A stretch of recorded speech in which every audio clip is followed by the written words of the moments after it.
We're here today to discuss the $1.5 million investment on a fibre sand track here that makes this facility one of the best racing facilities here in Northern Australia. This new product also is great for animal welfare and the safety of jockeys, and that's what we want to get.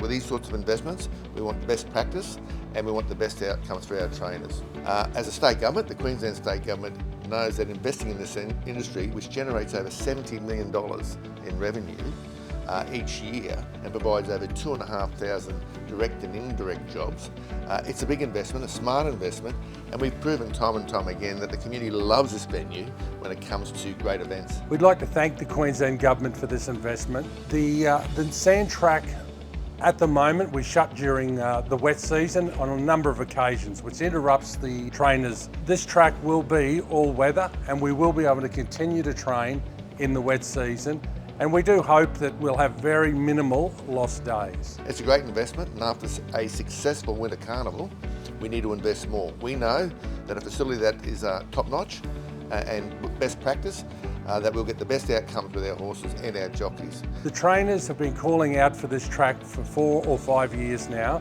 and I'm glad that we can finally deliver this track. The timing will never be right.